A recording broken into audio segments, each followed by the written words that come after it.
I often see these proclamations that academia is dying in the last 10 years, or we're going through an existential crisis, that we are um, that there's parts of it that are collapsing, that there's functions of it that no longer work, like peer review. And I think about that as well. I am very deeply concerned about peer review. I don't see too much value in it today. Um, but all of these proclamations, how people see the world. Um, and by the way, I see value in peer review when it's done really well, but it's very difficult to do.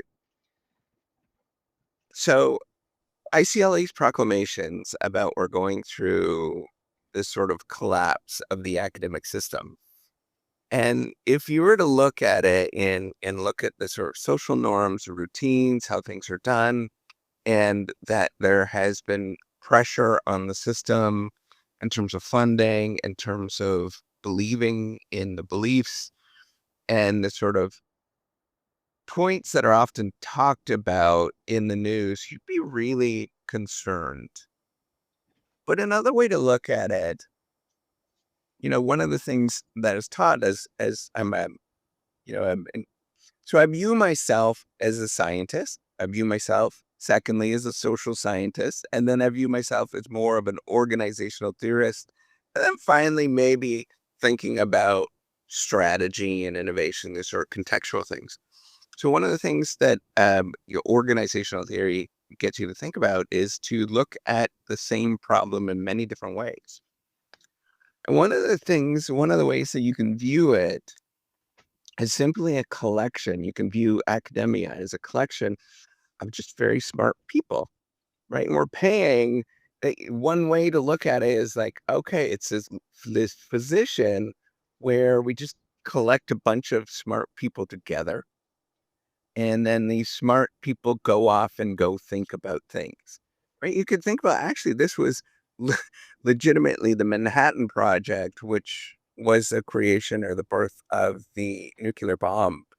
Um, that's what they did in the Second World War, and it became very, um, it was it looked like a very great thing. We sort of made lots of scientists got together and created the nuclear bomb. Now there was different projects around doing similar things, but it looked really great, right? These smart people, you just collect them together in a room and they accomplish something. And it's kind of what you can view the academic mechanism today, that it's a little bit more formalized, or a lot of bit more formalized compared to what it used to be. And there's all these checks and balances and procedures and things like that in terms of how it's done. Now, if you view it as that way, that it's just simply a collection of smart people that get together and think about things, um, distributively in a broad way, you'll begin to realize that it's alive and well, and it's functioning as intended. And, the questioning of it and how it's actually done is not necessarily as scary when you think about it in that way. And what it sort of takes the sails out of the academic system is collapsing. Research is no longer a lucrative thing to go into. We've got these different pressures from, just general societal unrest with it, to, um, what's going on with artificial intelligence is no longer going to be relevant. You start thinking about it. It's like, wait a minute.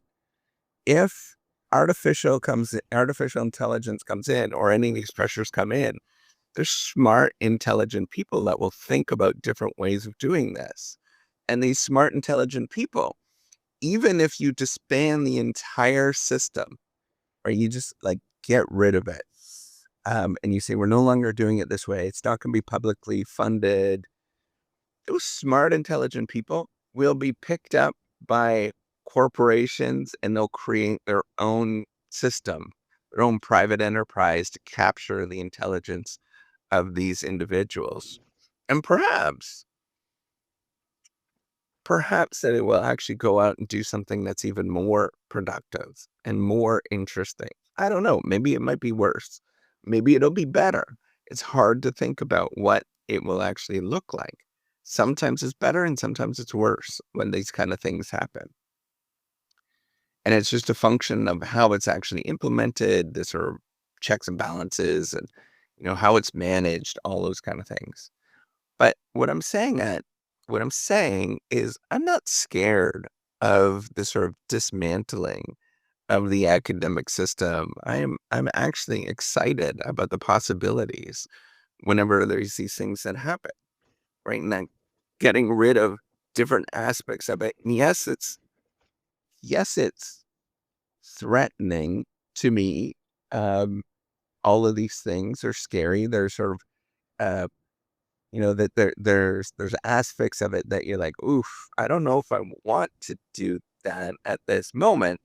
But at the same time, I do know there's always demand for smart, intelligent people to tackle hard problems. And, maybe right now my time is not necessarily at its prime, but maybe it will be at some point, right? Maybe all of this will change. And that's all you can think about is that despite the fact that it seems threatening, we've gone through a lot of different moments in history. And if you just collectively look at this today, that we pay a group of people that, are somewhat hopefully selected. It's really not perfect. Selected. There's a lot of problems in terms of selection of getting people to do this. But at the same time, they're selected into this sort of pool. And if that's the case, we sort of pay them to think, right? Like this is probably one of the best times in history ever for doing this. And I could only see this actually getting even better as we start moving the needle in all these different directions and we start thinking about it in different ways.